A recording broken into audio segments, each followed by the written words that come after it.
안녕하십니까. 정확한 분석으로 시대 흐름을 읽어드리는 와이타임스 논평의 주북일입니다. 이번 4.15 총선에서 민주당이 압승한다면 어떻게 될까요? 대한민국이 어떻게 변할까요?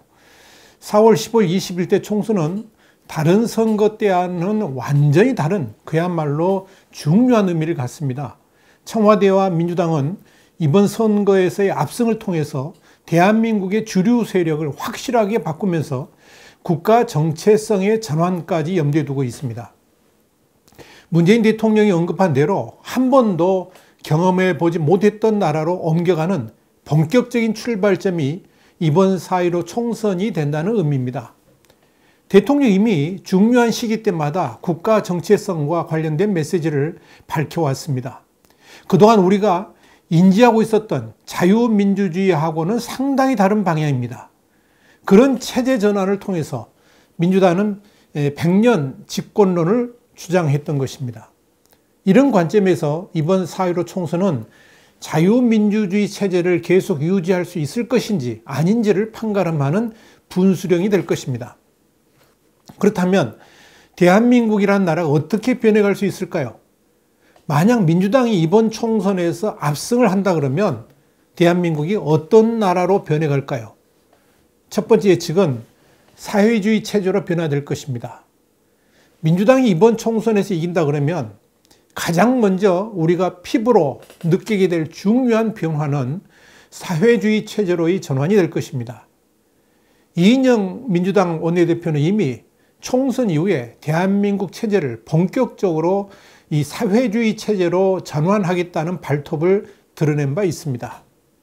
이인영 원내대표는 지난 2월 4일 한 일간지하고 인터뷰에서 이번 총선이 시장, 종교, 언론 등 분야의 기존 패권이 재편되는 계기가 될 것이라 그러면서 총선 후에 토지 권개념 그리고 비정규직 차별 해소를 위한 동일노동, 동일임금 또 경자유전 원칙 등을 개헌 주제로 다뤄야 된다라고 주장을 했습니다. 이인영 원내대표가 밝힌 내용의 핵심 두 가지는 바로 패권 교체와 사회주의 경제정책 도입입니다.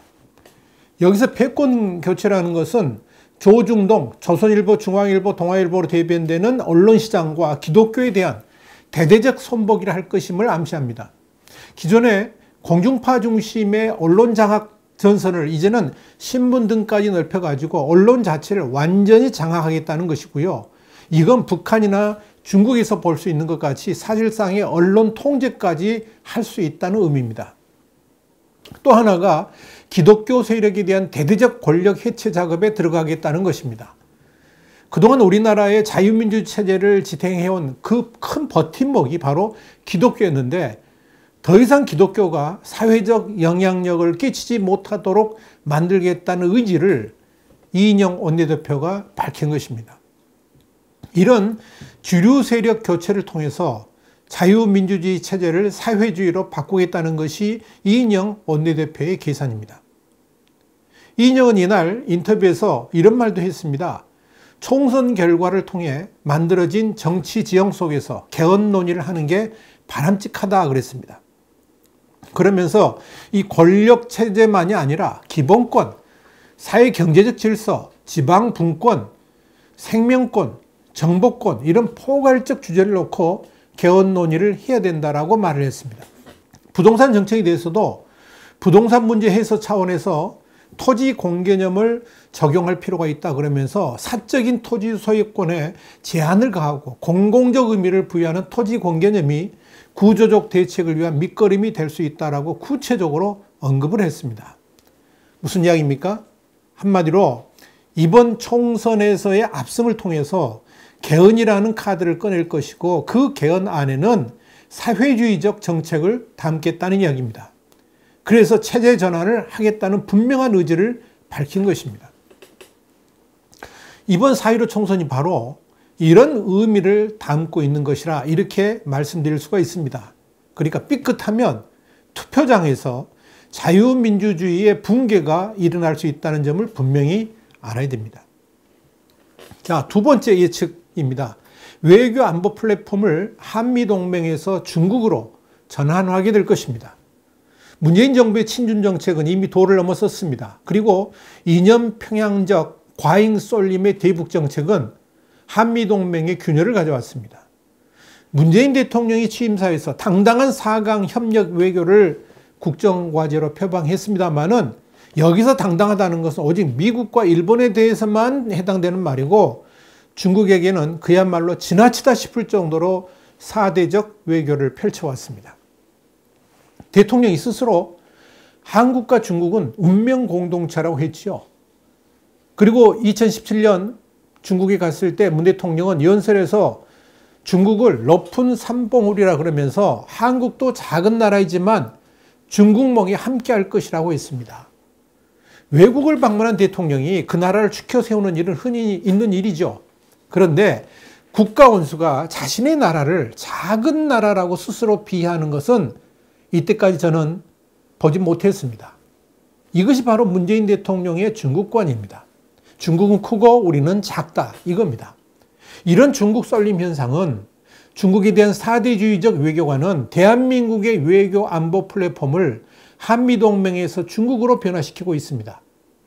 요즘 우한 코로나로 인해서 잠잠해졌습니다만은 문재인 정부는 한일 간의 지소미아 폐기를 또다시 검토한다고 했었습니다. 이것은 안보 주권 포기 수준에 달하는 지난 2017년 대중국 삼불 약속이 이어서 한국과 미국 간의 동맹, 그러니까 한미동맹과 결별할 준비를 하고 있다는 구체적인 시그널로 받아들여졌습니다. 최근 2년 넘게 미중 패권의 본격화로 냉전 시대를 연상시킬 만큼 두 나라의 전략 경쟁이 격화되고 있습니다만은 미국의 동맹국인 한국이 지나치다 싶을 정도로 친중 노선을 선택함으로 인해 가지고 미국을 당황하게 만들었고 또 분노하게 만드는 일들이 여러 차례 발생했습니다. 문재인 정부는 이미 외교 안보의 플랫폼을 미국 진영에서 중국 진영으로 옮겨가고 있습니다. 이번 선거에서 민주당이 승리하게 되면 중국 진영의 우산 아래서 미국의 간섭 없이 북한과 결속하는 방향으로 가속해 나갈 것입니다. 그러면서 우리나라는 중국식 사회주의의 길로 가게 될 것입니다. 그러니까 국가주의 지향적 국가체제 개조 그리고 국가주도 지향적 경제체제 개조와 함께 외교 안보 플랫폼도 중국 우선으로 바뀔 것이라는 의미입니다. 이 역시 우리가 한 번도 경험해 보지 못했던 나라로 옮겨가는 과정이 될 것입니다. 이렇게 되면 한미동맹 어떻게 될까요? 방위비 분담금 협상도 저렇게 지지부진하고 특히 트럼프 대통령에 의해서 협상 자체가 거부당했습니다. 눈여겨봐야 될 대목입니다. 그만큼 한미동맹의 신뢰도가 떨어졌다는 의미고요. 문재인 정부에 대해서 미국이 기대하지도 않는다는 것을 보여주는 것입니다. 동맹이 흔들리면 당장 미군 철수나 감축 문제가 거론될 수 있습니다. 그 고리가 바로 방위비 분담금일 것입니다. 이로 인해 가지고 동맹 관계를 격화시키면서 한국에 대한 방위 공약 의무로부터 상당히 미국은 자유롭게 될 것입니다. 그 결과가 어떻게 나타날지는 보지 않아도 뻔합니다. 당연히 미국이 만약에 북한에 대한 군사 옵션을 행한다든지 그런 일을 할 때 한국 정부의 동의를 구하거나 사전 통보할 필요성 자체를 느끼지 않게 될 것입니다. 이미 친중으로 흐른 문재인 정부에 대해서 민감한 군사정보 제공도 하지 않게 될 것입니다. 이미 그런 현상들이 나타나고 있습니다. 미일 동맹 강화가 그래서 나타난 겁니다. 요즘 코로나 때문에 한국, 미국, 일본 모두 다 심각하죠. 그 와중에 미국과 일본은 10일과 11일 동중국해에서 합동 군사훈련을 했습니다. 이런 미일 동맹 강화는 일본의 군사 제부작으로 이어지게 될 것입니다. 한국이 가장 싫어하는 최악의 시나리오를 문재인 정부가 자초하고 있는 것입니다. 그 결과가 어떻게 나올까요? 한미동맹의 보호막을 벗어버린 한국에 대해서 중국이나 북한이 자신들의 편이라고 환영해 줄까요? 중국이 이제 미국 대신 우리가 동맹해 주겠다 이렇게 나올 것 같습니까? 대단한 착각입니다. 오히려 한국을 무시하거나 홀대하게 될 것입니다. 그렇게 어리석은 짓을 지금 문재인 정부가 하고 있다는 말입니다. 북한이 문재인 대통령 향해서 삶은 소대가리라고 욕설한 것이 그냥 나온 게 아니라는 의미입니다. 한마디로 사회주의 중국과 손잡아 가지고 성공한 나라는 예전에도 없었고 지금도 없습니다. 그런데 민주당이 이번 총선에서 승리하게 되면 그 길로 나아가게 될 것입니다. 그런데 그렇게 한미동맹을 버리고 중국줄에 서는 선택은 지난 70년간 우리가 누려왔던 자유민주화, 풍요의 정치 경제 구조를 근본부터 파괴하는 결과를 가져오게 될 것입니다. 여러분 어떻게 생각하십니까? 자, 세 번째 예측입니다. 민생 문제는 베네수엘라로 변해갈 것입니다. 지난 3년 문재인 정부의 잘못 중 가장 피부에 와닿는 것이 뭡니까? 경제와 민생 문제입니다. 문재인 정권이 핵심적으로 추진해왔던 소득주도 성장 그리고 탈원전 정책, 이미 한국 경제를 파멸로 이끌고 있습니다. 심지어 지금같이 경제 자체가 최대 위기에 처해 있음에도 불구하고 문재인 정부의 반기업 정책은 추호도 변화될 기미가 없습니다. 이미 이번 총선에서도 반기업 정책들을 수두룩하게 내놨습니다. 코로나 사태 때문에 경제가 심각한 것이 아니고요. 이미 그 이전부터 우리나라 경제는 중병에 걸려 있었습니다. 그러다가 급기야 지난해 경제 성장률은 엄청난 세금을 퍼부어가지고 겨우 만들어낸 수치가 뭡니까? 2.0075%라는 숫자입니다. 사실상 1%대로 추정한 것입니다. 국민 총소득 증가율은 문재인 정부 들어서 3년 연속 하락해가지고 0.3%가 됐습니다. 산업 생산 증가율, 관공업 생산 증가율, 설비 투자 증가율 이런 지표 모두 통계 작성 이후 또는 외환위기 이후 최저치입니다. 이 외에도 경제 지표 자체가 보기도 끔찍할 정도로 암울합니다. 3년간 국가 부채가 무려 100조 원이 늘었습니다. 이런 상황에서 코로나 위기까지 맞은 셈입니다. 왜 이런 결과를 가져왔습니까? 문재인 정부의 좌파적 경제 이념이 낳은 소득주도 성장과 반기업, 친노조 정책, 탈원전과 같은 반시장 자해 정책이 이런 결과를 만들어낸 겁니다. 그런데 이번 총선에서 또 승리한다 그러면 이들은 아무런 반성도 없이 소득주도 성장, 반기업, 반시장, 친노조, 탈원전을 그대로 밀고 나갈 것입니다. 여기에 이미 시작된 파퓰리즘 정책까지 더해진다 그러면 우리나라 경제가 어떻게 될까요? 긴 설명이 필요 없습니다. 만약 이번에 민주당이 총선에서 승리하게 된다 그러면 우리나라는 베네수엘라행 급행열차를 타게 될 것입니다. 그래서 우리 모두가 평등한 사회, 그것도 가난으로 너무나도 평준화된 사회가 우리 앞에 도래하게 될 것입니다. 네 번째 예측입니다. 윤석열 총장이 사퇴하게 되고 조국 부활 뉴스를 보게 될 것입니다. 집권 민주당 세력은 이미 공수처를 통해서 윤석열 검찰총장을 수사하게 될 것이라고 공공연하게 주장하고 있습니다. 민주당이 적자는 아니고 서자 유성정당이죠. 열린민주당은 노골적으로 조국 수호 그리고 윤석열 죽이기를 선포했습니다. 이번 총선에서 민주당이 승리한다 그러면 선거 이후에 당장 조국은 사실상 정치 전면에 다시 나서게 될 것이고 이를 위해서 공수처를 본격 활용해가지고 기존의 울산시장 선거 개입 또 청와대에 관련된 모든 수사 등을 다 덮어버릴 것입니다. 그리고 수사를 정치적으로 했다는 명분을 내세워가지고 윤석열 검찰총장은 해임될 것입니다. 그래서 진중권 전 동양대 교수도 이번 총선은 조국 재신임 투표로 치러질 듯하다 그러면서 조국이 돌아와야 할까요? 여러분의 한 표가 결정한다라고 말한 것입니다. 다섯 번째 예측입니다. 문재인 독재 시대를 열게 될 것입니다.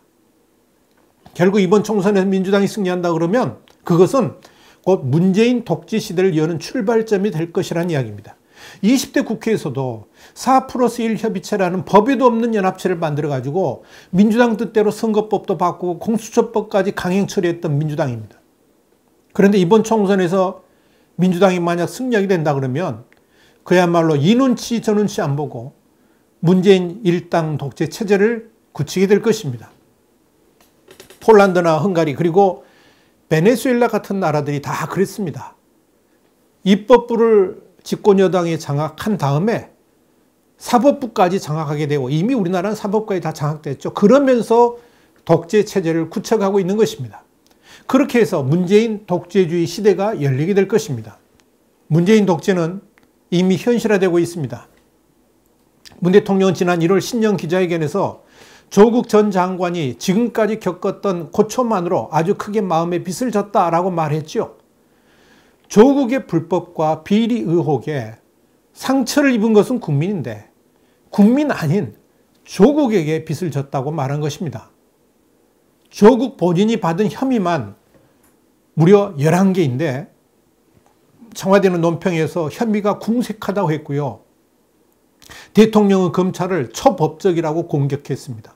이런 행위는 대통령이 생각하는 권력이 이미 무소불위의 초법적 상태로 들어섰다는 것을 의미합니다. 그런데 이번 총선에서 승리까지 한다 그러면 그 정도는 이제 한계를 넘어서게 될 것입니다. 문재인 대통령의 이 같은 국정운영 스타일은 전체주의적 신형 독재에 해당됩니다. 중립적이어야 될 검찰이라는 조직마저 자신의 마음에 안 든다고 초법적이라고 공격한다 그러면 다른 조직이나 기관들에 대해서는 어떻게 대응할까요? 문재인 대통령과 청와대가 모든 국민보다는 계파와 특정 정파의 이익을 대변하면서 편가르기를 통해서 내 편 아니면 상대방을 악과 불의, 거짓이라고 규정하게 될 것입니다. 그렇게 되면 권력이 있는 편들은 당연히 반대파들을 청산해야 될 대상으로 여기게 될 겁니다. 또 한 번의 적폐청산 노름이 이어지면서 공산당식 숙청 작업이 이루어지게 될 것입니다. 이것이 바로 반민주공화적 행태이고 그것이 바로 독재 정치이고 그것이 바로 전체주의로 가고 있다는 것을 의미하는 겁니다. 이번 총선에서 민주당이 승리한다 그러면 우리가 목도하게 될 상황입니다. 15일의 총선에서 민주당이 승리한다 그러면 특히 3분의 2 가까이 되는 압승을 가져온다 그러면 곧바로 민주당 세력은 체제 변화를 위한 개헌 작업을 시도하게 될 것입니다. 이를 위해서 장기 집권의 토대를 만들고 주류 세력 교체는 물론이고 좌파 혁명을 완수하는 길로 나아가게 될 것입니다. 어쩌면 북한과의 낮은 연방제를 추진하면서 우리의 국방 자체를 허물게 될 것입니다. 한미동맹은 당연히 허물어지게 될 것입니다. 그런 면에서 이번 4월 총선은 단순히 국회의원을 뽑는 선거가 아니라 대한민국의 미래가 걸려있는 그야말로 중차대한 선거라고 할 수 있는 것입니다. 여러분, 지금 전체주의 신형 독재로 나아가는 청와대에 맞서서 자유를 획득하려고 하는 많은 자유우파 국민들이 나라의 미래를 염려하고 있습니다. 나라를 지키려고 하는 그들의 순수한 바람이 이번 선거에서 반드시 이루어질 수 있게 되기를 기대합니다. 와이타임스 논평이었습니다. 다음 시간에 다시 뵙겠습니다. 감사합니다.